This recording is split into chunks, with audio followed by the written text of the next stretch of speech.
제3장 영혼의 정나. 내 사랑을 찾으며 이 산들과 물가들을 나는 가리라. 길에서 꽃들을 꺾지도 않고. 이것이야말로 모든 힘과 정력을 기울여 하나님과 합일하려고 길을 떠나기로 굳게 결심한 영혼의 노래이다. 그 결의는 단호하고도 철저하여 길에서 꽃들을 꺾지도 않는다고까지 한다.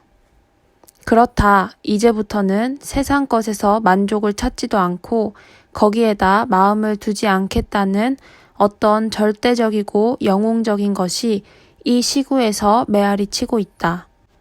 이 결심은 사랑의 숨결이 되고 또한 사랑이란 죽음과 같이 굳센 것이다.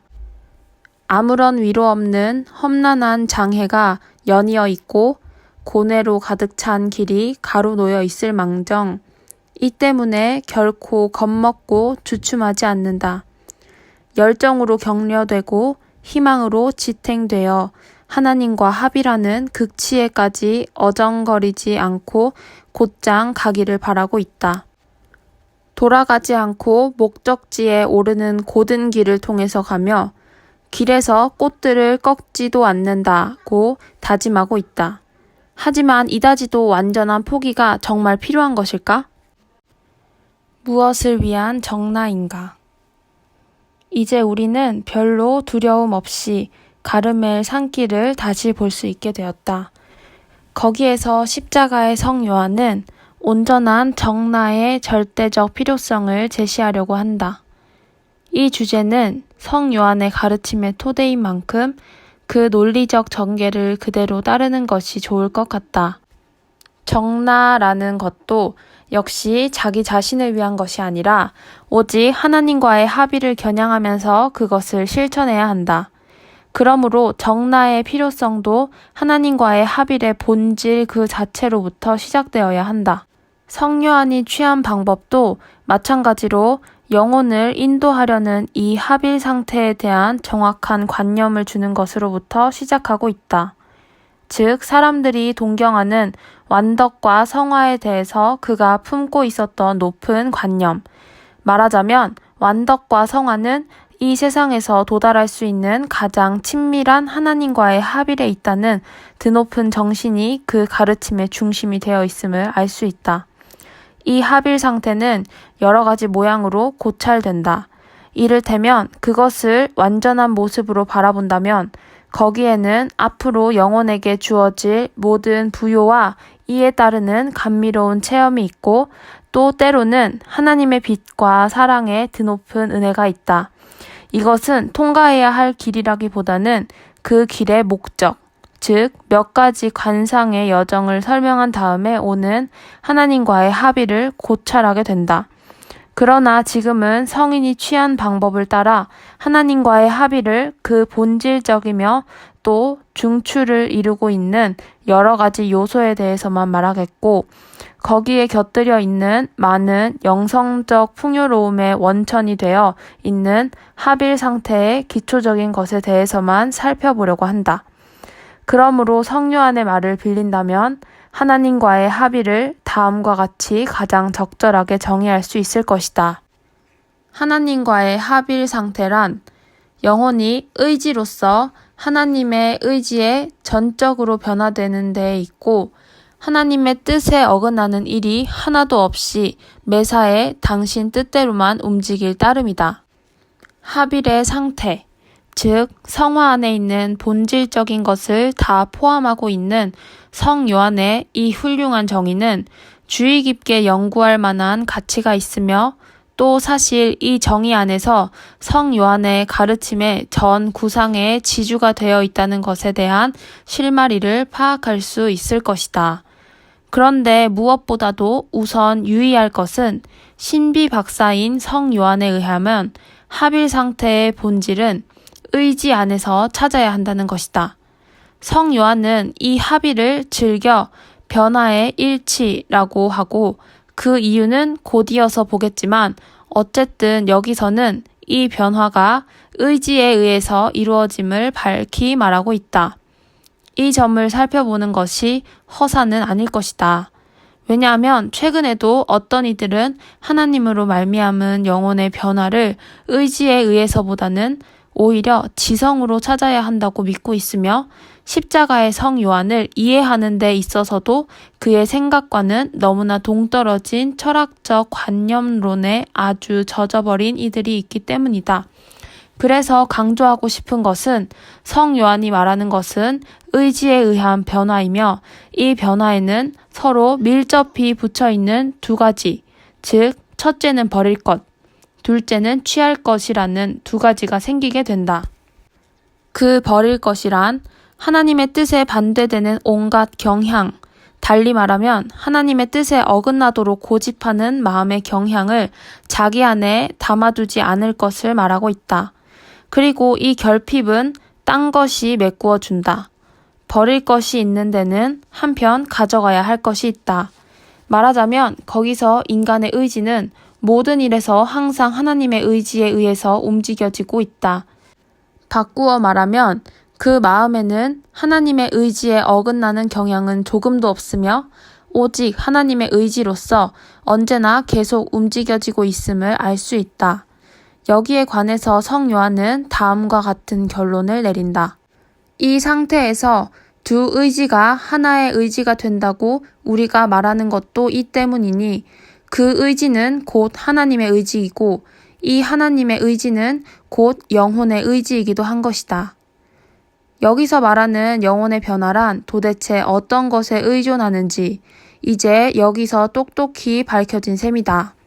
즉 하나님의 의지가 인간의 의지가 되는 것이며 말하자면 인간의 의지가 하나님 안으로 사라져 마침내 하나가 되고 만다. 그러면 이런 단일화를 어떻게 알아들으면 되겠는가? 인간적인 것이 참으로 신적인 것이 될 수 있다는 말인가? 말 그대로라면 물론 있을 수 없는 일이다. 그러면 그것은 무엇을 뜻하는 것인가? 이 점을 뚜렷이 하기 위해서는 십자가의 성 요한을 비추어 주었던 사랑의 심리에 대한 아퀴노의 성 토마스의 가르침을 인용해 볼 필요가 있겠다.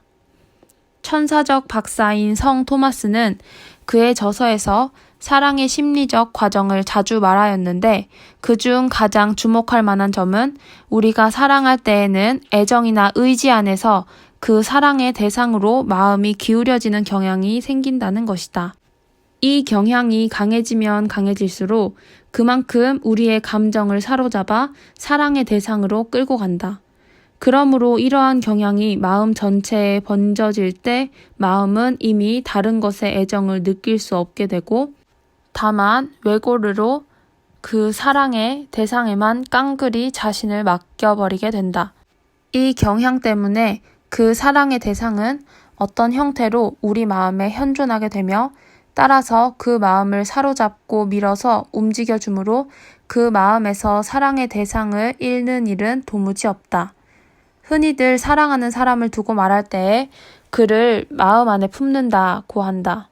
그것은 물론 사랑하는 이가 육신으로 거기 있다는 뜻이 아님은 말할 나위도 없으나 우리 마음은 그 사랑하는 이에게로 기울여지게 마련이어서 그것이 우리로 하여금 그를 위하여 생각하고 그를 기쁘게 해주려고 마음쓰게 한다.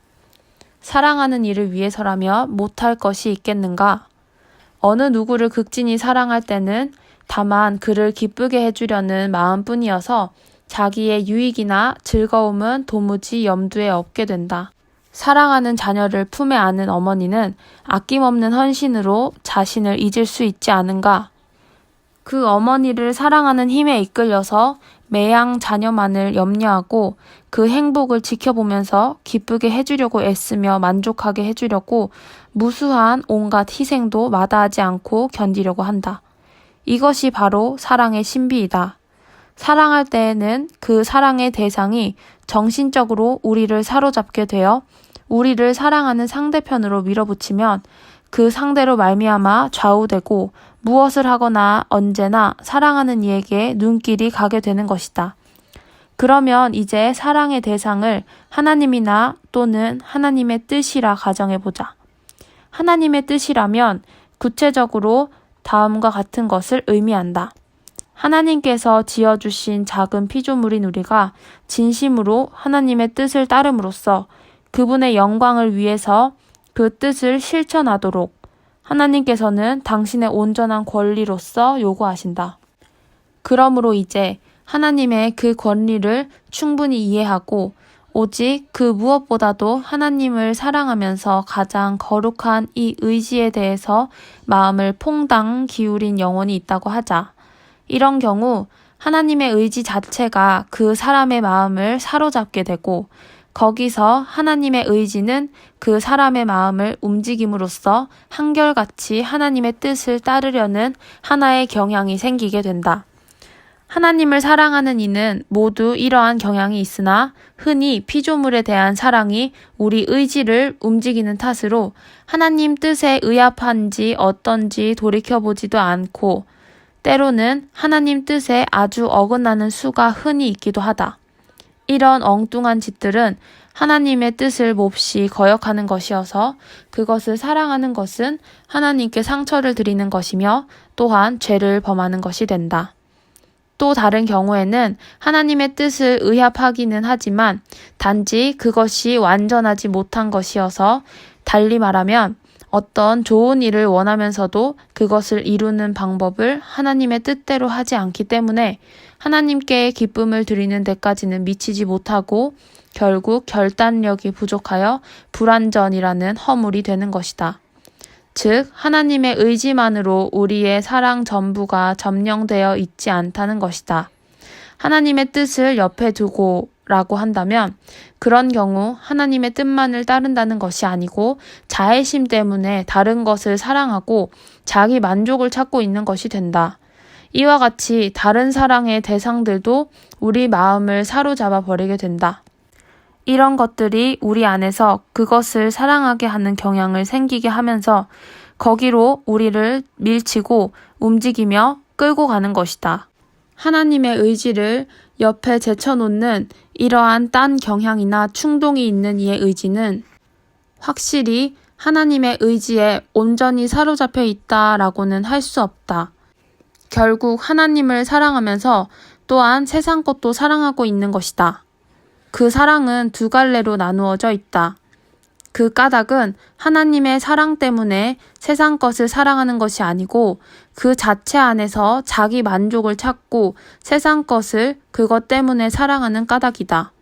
이와 같은 신적 사랑의 옆에는 자애심이 있고 하나님의 뜻에서 비롯하는 힘과 함께 자기에게만 사로잡힌 의지에서 나오는 사랑이 있다. 그러므로 때를 따라 이리저리로 흔들리다가 마침내 두 의지로 갈리게 된다. 그런데 이제 누가 세상 것 때문에 사랑한다는 태도를 버리고 그것에 끌려서가 아니라 오직 하나님 뜻에 따라서만 세상 것을 사랑하려고 하고 이렇게 하나님의 뜻 안에서 피조물을 사랑한다면 그때는 피조물에 대한 사랑이 하나님의 뜻에 의합하며 결국 하나님의 뜻 이외에는 아무것도 사랑하지 않는다고 말할 수 있다. 사실 그때에는 다른 모든 것을 하나님 안에서 또는 하나님의 뜻에 따라 사랑하고 있는 것이다. 이 경우에는 하나님의 뜻이 유일한 힘이기 때문에 이기적인 인간의 의지는 사라지고 하나님의 뜻이 온전히 지배하게 된다. 자아 만족의 충동은 거기서 자취를 감추고 하나님의 마음에 들기 위해서 온갖 것을 버리게 된다. 이런 사람은 예수 그리스도께서 하신 말씀을 되풀이하게 된다. 나는 언제나 아버지께서 기뻐하시는 일을 하기 때문이다. 말하자면 나는 이미 딴 것은 찾지도 않고 다른 데는 마음도 없다. 내 안에는 다만 하나님의 뜻만이 지배하고 있으며 나의 뜻은 사라지고 하나님의 뜻 안에 삼켜져 버렸다. 라고. 하나님 안에 그 의지가 변화된 영혼이란 이런 것을 말하는 것이다. 그러므로 이 변화에는 두 가지 조건이 실제로 생기게 된다. 이런 이의 마음에는 하나님의 뜻에 어긋나는 것은 아무것도 없고 하나님 이외에는 아무것도 사랑하지 않기 때문에 하나님의 뜻을 거스르는 경향은 조금도 없으며 따라서 모든 일에서 모든 것을 움직이는 것은 하나님의 뜻만이라 할 수 있다. 이 두 조건을 채운 영혼을 십자가의 성 요한은 하나님 안에서 변화된 영혼, 변화적 합일에 도달한 영혼이라고 부르고 있다. 그리고 성인은 이것이야말로 사랑의 결합이라고 상세히 저술해 주었는데 그건 역시 성인이 말하는 변화란 앞서 말한 것처럼 사랑으로서 현실화되는 것이기 때문이다. 의지가 하나님 안에 변화된 영혼이란 결국 하나님 뜻에 따라서만 움직이는 사람을 말하는 것이다. 이런 상태에서는 당연히 그 마음 안에는 딴 마음의 움직임은 이미 있을 수 없게 되었다. 성 요한의 가르침의 기본적 명제인 온전한 정나를 통해서만 하나님과 합일할 수 있다는 것을 여기서 보여주고 있다. 하나님 안에서의 변화에 가장 장애를 주는 것은 온갖 집착이라 불리는 것, 또는 성 요한이 말하는 충분히 억제되지 못한 욕구인 것이다. 다시 한번 되풀이하지만 하나님께서는 우리에게 피조물을 사랑하지 말라고 하시지 않고 도리어 피조물을 사랑하라고 적극 명령하고 계신다. 그러나 그것은 하나님 안에서 피조물을 사랑해야 한다는 것이며, 즉 하나님께서 규정하신 절도를 지키며 가장 거룩한 뜻에 따라 사랑하기를 명하신다. 이 세상 것은 무엇이나 늘 절도 있게 사랑해야 한다. 왜냐하면 그것은 본질적으로 한정되어 있는 것이어서 그 한계보다 더 사랑받을 가치가 없기 때문이다. 만일 우리가 어떤 피조물을 무한히 한계 없이 사랑할 수 있다고 한다면 그것은 그릇된 생각이다. 우선 우리의 사랑 역시 만들어진 사랑이니만큼 마땅히 한정된 것이고, 또한 만들어진 것은 하나님께로부터 떨어져서 자립할 수 없다. 피조물은 하나님의 도움 없이 존재할 수 없고, 피조물에 대한 우리의 사랑이 올바른 것이 되게 하려면 그 의존적 성격을 고려해야 한다. 즉 하나님께서 허락하시는 범위보다 더 피조물을 사랑하거나 마음을 쓰는 것을 하나님께서는 원치 않으신다. 하나님만이 우선적으로 사랑받으셔야 하고 하나님을 통해서만 모든 피조물에 대한 사랑이 이루어져야 한다. 그런데 우리는 자주 이 애정을 하나님의 뜻에 따라서 설정해야 한다는 의무를 온전히 무시하고 약간의 매력만 느껴도 이내 세상 것에로 마음이 끌리고 마는 형편이다. 사실 많은 것 중에서 우리는 적어도 약간의 자기 만족을 느끼고 있다. 왜냐하면 우리의 본성이 만족을 찾으며 그 편으로 몹시 기울어져 있기 때문에 그러한 것을 은연중에 또는 꾀를 써서까지 찾고 있기 때문이다. 이렇게 하여 집착, 즉 하나님의 의지에 막가진 절도가 부족하여 궤도를 벗어난 욕구가 생기게 된다. 그렇지만 이런 집착들이 모두 똑같은 정도로 나쁘지는 않다. 왜냐하면 이런 집착에서 볼 수 있는 무궤도의 정도가 언제나 같다고는 말할 수 없기 때문이다. 만일 그것을 범하면 하나님과 맺은 사랑의 유대를 잃어버림에도 불구하고 하나님께서 그 많은 것에 애착되는 대로 끌려갈 때 끌려가는 대로 맡겨버리는 이는 대죄를 범하게 된다. 가령 그것이 금해져 있더라도 그다지 중대한 일이 아닌 경우에는 소재가 될 것이다. 또 어떤 행위에 있어서 자기 자신의 형편에만 치우쳐서 하나님께서 원하시는 대로의 헌신과 노력이 모자랄 때엔 불완전이라는 잘못을 저지르게 된다. 그러나 이런 경우에 언제나 하나님 아닌 것을 사랑하고 지상 것에 집착하여 있으므로 하나님 뜻에만 의합하게 사랑하고 있다고는 말할 수 없다. 그것은 우리 의지 안에 하나님의 뜻과는 다른 동기가 있다는 표이고, 따라서 우리의 의지가 하나님 안에 온전히 용해되어 있지 않은 것이 된다. 영혼을 지배하고 움직이는 것이 단 하나의 의지가 아니라 하나님의 뜻 옆에 자기만을 보살피는 의지가 남아있는 것이다. 이런 상태는 사랑의 변화를 방해하기에는 아주 쉬운 상태라 할 수 있다. 성 요한은 말한다. 가늘거나 굵거나 간에 묶인 줄이 끊어지지 않아 새가 날지 못한다면 줄이 가늘다 해도 굵은 줄에 묶인 것이나 마찬가지일 것이다. 물론 가는 줄은 끊기가 쉽다. 그러나 아무리 쉽다 해도 안 끊으면 못 나는 법이다. 라고. 영혼도 이와 같다. 가령 그것이 단지 불완전한 것일지라도 그런 집착을 철저히 버리지 않는다면 우리의 의지가 하나님의 의지 안에 변화될 수 없다. 하나님의 뜻만이 유일한 원동력이 되지 못하고 하나님의 뜻 곁에 자기에게 치우치는 의지가 있으므로 이 두 의지가 있는 한 의지가 될 수 없다. 그러므로 영혼이 변화의 합의례까지 도달하기 위해서는 결국 온갖 것을 내던지고 온전히 정나하게 되어야 한다는 점이 뚜렷해진다. 영혼의 변화의 영역에 도달하고 싶은 소망에서 이루어지는 이러한 정나가 그 얼마나 뿌리 깊은 사랑의 행위인가를 충분히 이해시키려고 성요한은 사랑을 정의하는 데 있어서 감히 정나라는 말을 주저하지 않고 썼다. 사랑한다는 것은 하나님을 위해서 하나님 아닌 모든 것을 말끔히 벗어버리는 일이라고 성인은 말하고 있다. 참으로 완전한 정나야말로 우리 안에 하나님 사랑의 왕국을 만드는 데 반드시 필요한 실제적 수단이다.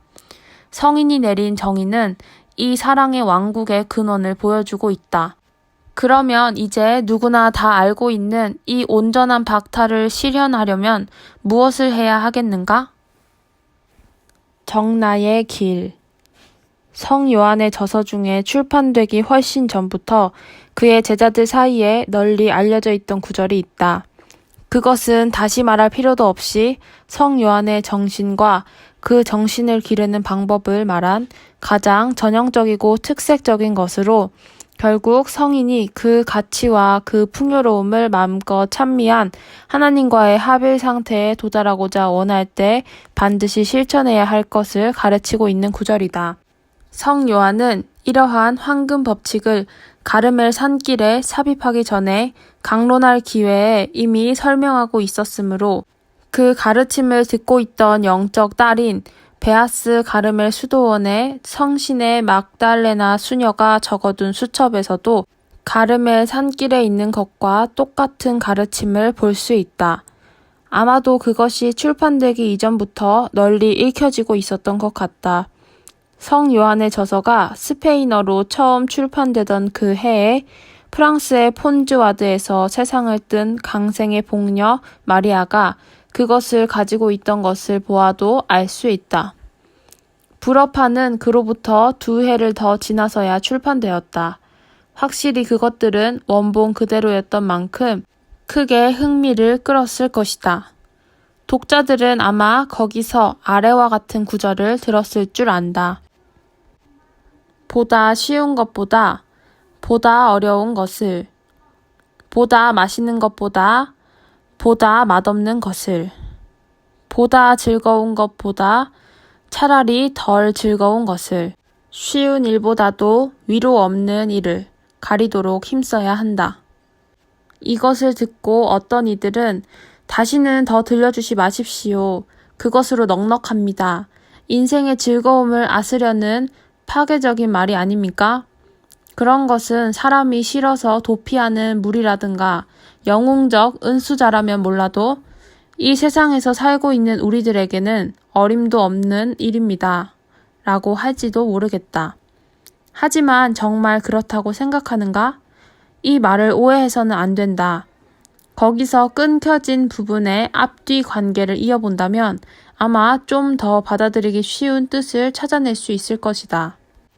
우선 잊지 말아야 할 것은 가르멜 산길에서 성 요한이 하나님의 은총으로 충만된 영혼의 동경을 가장 완전히 채워주는 하나님과의 친밀한 합일 상태에까지 우리를 인도하고자 하는 점이다.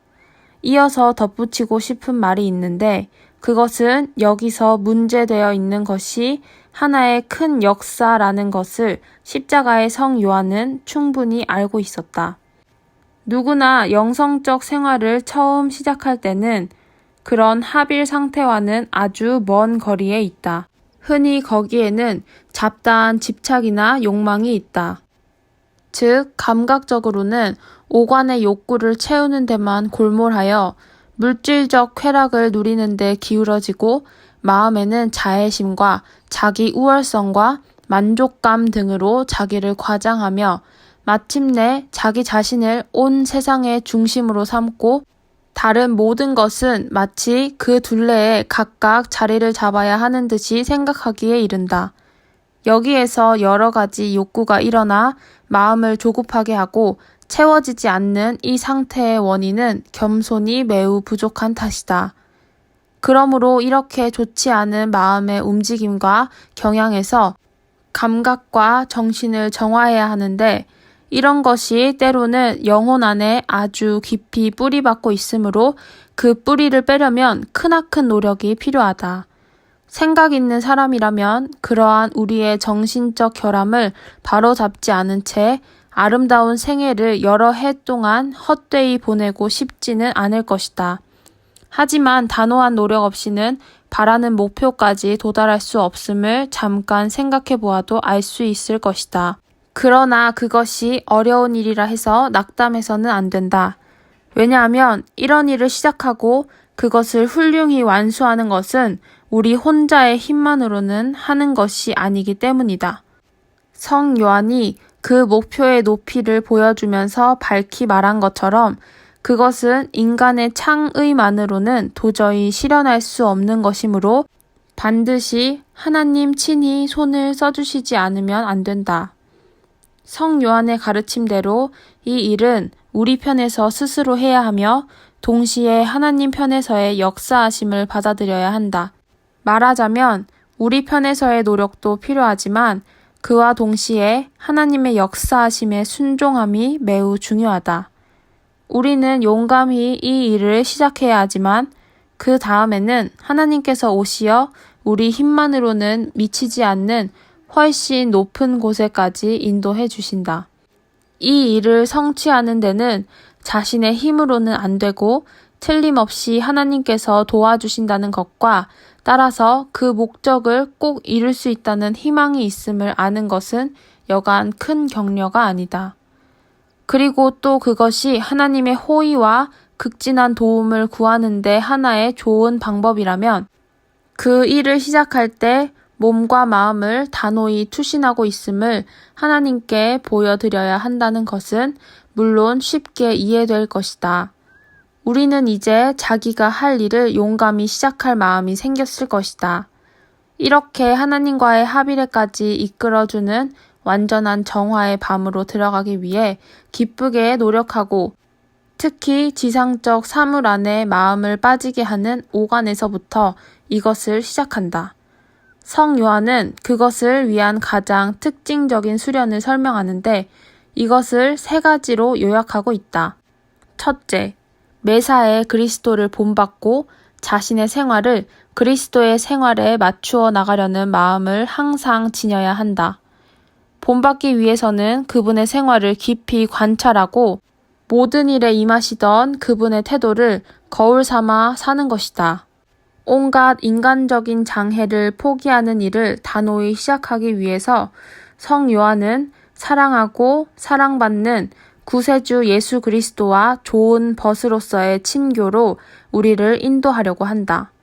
그러나 우리 본성은 욕망을 채우려 하므로 이것을 거듭 물리칠 용기가 있어야 한다.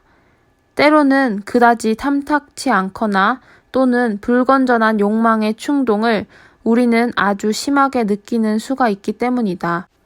자애심과 성 요한이 자애심의 충동이라고 하는 마음의 초조를 거부하기 위해서는 다른 사랑의 초조, 즉 그리스도를 본받고 싶어하는 예수님의 뜨거운 사랑을 지녀야 한다. 그러므로 그리스도의 생애를 묵상하고 더욱 깊이 그리스도의 생활을 우리 생활 태도의 기준으로 삼아야 하며 그 생애를 어떻게 지내셨는지도 알려고 노력해야 한다.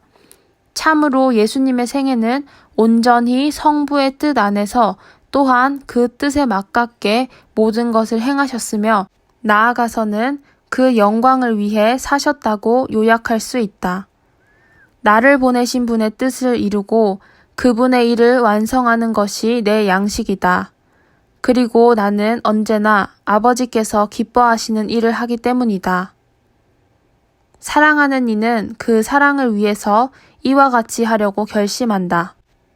이러한 수련은 다시 주장할 필요도 없이 그리스도 신자가 할 수 있는 일이다.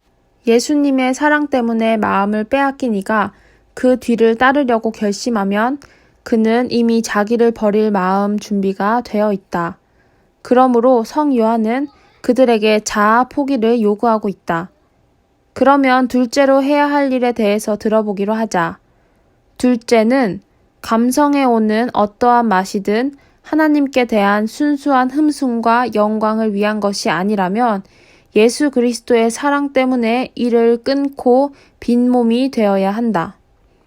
인간적인 여러 활동이 우리 마음을 잡아당기는 것은 우리를 유혹하여 그것을 성취시킬 만한 즐거움이나 만족스러움이 거기에 부착되어 있는 까닭이다. 가장 미소한 행위에서도 하나님의 영광을 위한 것이어야 하건만 우리는 얼마나 많은 행위에서 우리의 낙을 누리는 데만 골똘하고 있는 것인가? 여러분은 먹든지 마시든지 그리고 무슨 일을 하든지 모든 일을 오직 하나님의 영광을 위해서 하십시오 라고 사도 바오로는 초대 그리스도인들에게 가르쳤다. 많은 경우 하나님을 거의 생각치 않고 때로는 온통 자기 즐거움을 취하려고 먹고 마신다고 하는 편이 옳지 않을까 생각된다. 이런 행위는 영원히 잃어버린 것이며 노예적 집착을 만들고 그것을 조장하는 것이 된다. 이 모두를 좀 더 잘 이해시키려고 성 요한은 예를 들어서 설명한다. 하나님의 영광이나 그분을 섬기는 데에 아무 도움이 되지 않는다면 좋아하지도 듣지도 말아야 한다. 보아서 즐거울 무엇이 있다 하자. 하나님을 더욱 사랑하는 데에 도움이 안 된다면 그런 것을 좋아하지도 보지도 말아야 한다. 달리 말하면 하나님의 영광을 위한 것이 아닌 우리의 만족을 위한 어떤 행위를 하고 싶을 때 언제나 그것을 삼가라는 것이다. 그러나 아마 사람들은 말할 것이다. 그것은 너무나 실행하기 어려운 것입니다. 그렇게 많은 즐거움을 삼가라니 실제로 일반 그리스도인들에게는 불가능한 일입니다. 그것을 실천하면 첫째로 괴상한 사람 취급을 받을 것이고 남에게 부담을 주는 생활이 되고 말 것입니다. 이를테면 어느 가정의 한 어머니가 가정생활에서 의뢰 있을 수 있는 죄 안 되는 당연한 작은 즐거움까지도 느껴서는 안 된다는 두려움에서 그것들을 모조리 단념해야 한다면 남편과 자녀들을 즐겁게 해주어야 한다는 아내나 어머니로서의 의무를 채우지 못하게 될 것입니다. 이렇게 되면 결국 작은 것을 얻으려다 큰 것을 잃는 셈이 되는 것이 아닙니까? 라고. 성 요한은 그런 반박을 미리 짐작하고 다음과 같이 덧붙이고 있다. 또 말이나 다른 일에 있어서도 마찬가지다. 그리고 감각의 전 영역에 걸쳐 조이 피할 수 있거든 그같이 하고 피할 수 없거든 무슨 느낌이 인다 해도 누릴 마음이 없으면 그만이다. 바꾸어 말하면 그런 것을 맛보는 데만 그치지 말고 하나님께로 마음을 올리고 시선을 한데 모으면서 지나가는 사물의 덧없음을 배워야 한다. 그렇게 할 때 그 행위는 실제로 하나님의 영광을 위한 것이 될 것이다. 그보다도 오히려 모든 것에서 자애심을 끊고 이탈하는 가장 좋은 방법은 무슨 일에서든지 자기 만족을 찾지 말고 주님께 의합하도록 마음 쓰는 일이다. 이는 아주 사소한 일에도 적응시킬 수 있으며 이렇게 할 때 결국 모든 것이 하나님의 영예와 영광을 위한 것이 될 것이다. 그러므로 불가능한 일이라고 누가 말할 수 있겠는가? 이와 같이 둘째 방법도 첫째 것과 같이 모든 그리스도인에게 적응시킬 수 있다. 물론 주님의 마음에 들기 위해서 언제나 자기의 즐거움을 버린다는 것이 쉬운 일이라 여겨서는 안 된다. 이를 위해서는 대담한 결심이 필요하다. 그것 때문에 성 요한은 셋째 방법으로 담대한 결단을 말해주고 있다. 주님을 섬기고 오로지 그분의 마음에 들게 하고 그 영예만을 찾고 모든 것을 바치려는 마음을 가장 방해하는 것은 생활에서 오는 낙을 만끽하려는 우리의 극단적인 경향이다. 즐거움으로 치닫는 거센 욕망이 우리를 떠다 밀어서 유감스럽게도 가끔 그 나약에 떨어지고 만다. 그러므로 이 자연성의 경향과는 온전히 반대 방향으로 우리 마음을 길러야 하며 만일 그렇게 하지 않는다면 영영 그러한 경향을 이기지 못할 것이다. 지금까지 말해온 것으로서 성 요한의 다음 금언의 뜻을 더 잘 알아들을 수 있으리라 믿는다. 보다 쉬운 것보다 보다 어려운 것을, 보다 맛있는 것보다 보다 맛없는 것을, 보다 즐거운 것보다 차라리 덜 즐거운 것을, 쉬운 일보다도 위로 없는 일을 가리도록 힘써야 한다. 명심할 것은 성 요한이 우리에게 언제나 가장 어려운 것을 하라고 강요하지는 않는다. 다만 그러한 원의를 기르라고 가르치고 있으며 더 어려운 것을 하고자 하는 마음의 경향과 그것을 실천하는 습관을 들이라고 권유한다. 확실히 정나에 대한 사랑을 기르는 것은 필요하다. 그리스도의 사랑 때문에 이 세상의 모든 것에 대하여 온전히 벗고 없는 몸이 되기를 바란다. 그런 것에서 생기는 애착을 없애야 한다. 이 지상 것은 있는 그대로를 보아야 하고 그것들은 오늘 있다가도 내일 없어질 수도 있다는 덧없이 짝이 없는 것이다. 그러므로 그런 것들을 우리에게서 앗아가는 일이 있더라도 마음 쓰지 말고 가령 하나님께서 그런 것을 허락하시든가 원하셔도 결코 낙담해서는 안 된다. 이러한 충격은 지난 날들을 살펴볼 때 거의 날마다 일어났던 일이 아니었는가? 그러나 영적 사람들에게는 그것이 오히려 비약하는데 더 좋은 기회가 되었다. 그래서 성 요한은 우리더러 용기를 내라고 일깨워 준다. 굳센 의지로서 그러한 자아 포기와 덕을 닦는 수련에 힘써야 합니다. 라고. 확실히 그렇다. 만일 이런 집착에 대하여 강경한 태도를 취하지 않으면 결코 그것을 이기지는 못한다. 그렇다고 해서 성 요한이 비인간적이지는 않다. 인간은 진보하는 도상에 있으므로 단번에 모든 것을 이룩할 수 없음을 성 요한이 우리에게 일깨워 준다. 그리고 순서를 따라 신중히 나아가야 한다고 타이르고 있다. 다만 유의할 점은 이런 신중으로 인해서 씩씩한 힘을 잃어서는 안 된다. 그러므로 셋째 방법은 그 힘을 얻는 데에 도움이 되며 그 굳센 힘은 안일한 생활과 여러 가지 즐거움에 사로잡힌 노예적 집착에서 우리를 해방시켜주고 필요한 용기를 얻어준다. 아직도 성 요한이 너무 많은 것을 요구한다고 생각하는가? 성 요한은 천재이다. 그는 예술적 소질을 가지고 있으며 예술가는 그 직관을 감각적 형식으로 표현한다.